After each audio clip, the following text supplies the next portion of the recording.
Okay, today I'm going to be making a ramp for a trailer.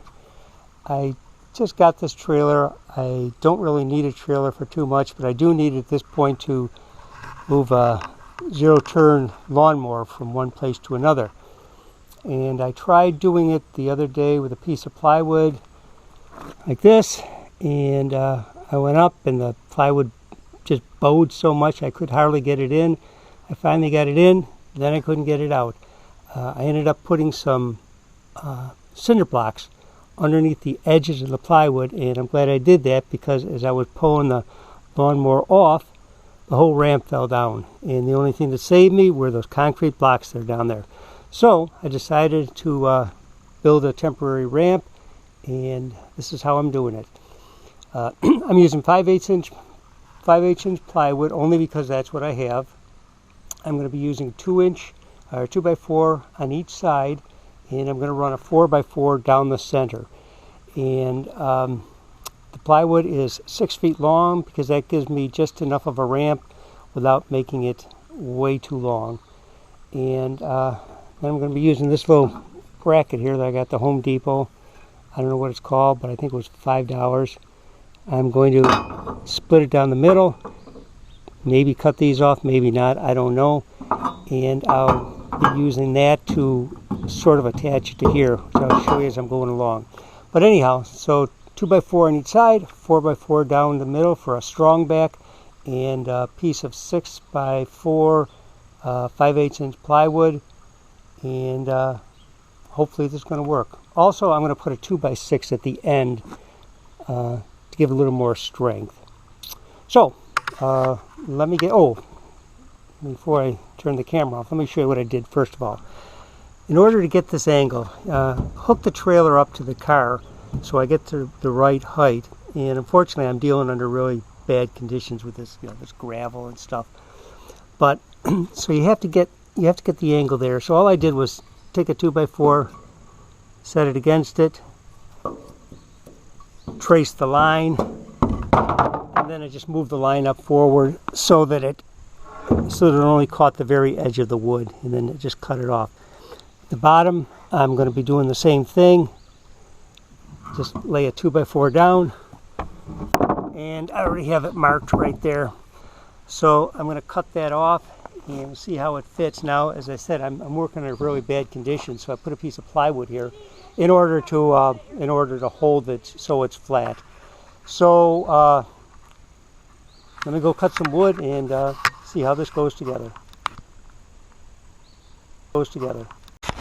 Okay, so this is what the leg looks like.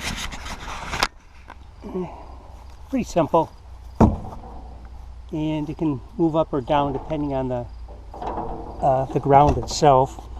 Okay, get this out of here. All right, so that's what it looks like, and see a little space in there.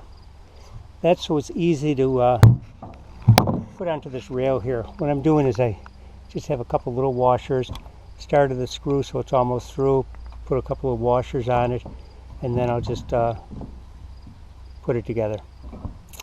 So anyhow, that's what the leg looks like, and it's actually pretty strong.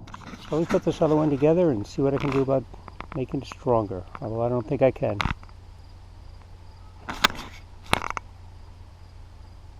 Okay, all done, and it is strong.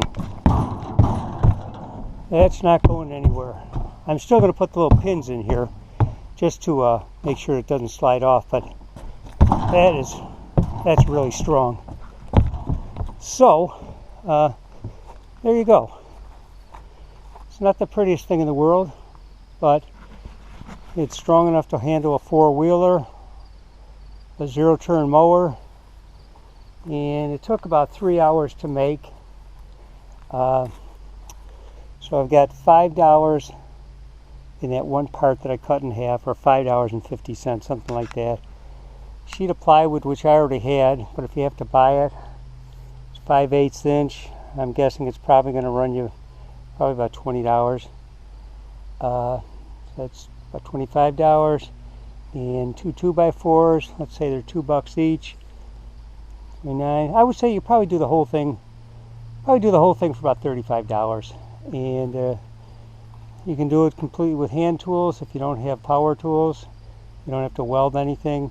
Of course, the downside is once you get this to your destination, if you have to unload something, you got to bring this monstrosity with you.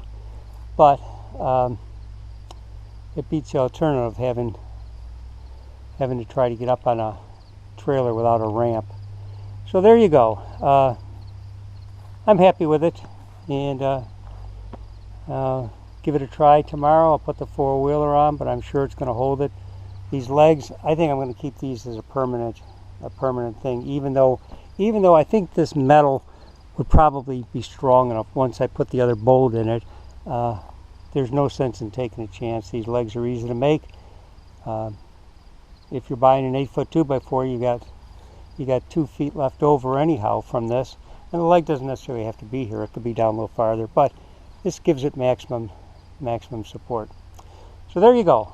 Hope it helps you, and good luck.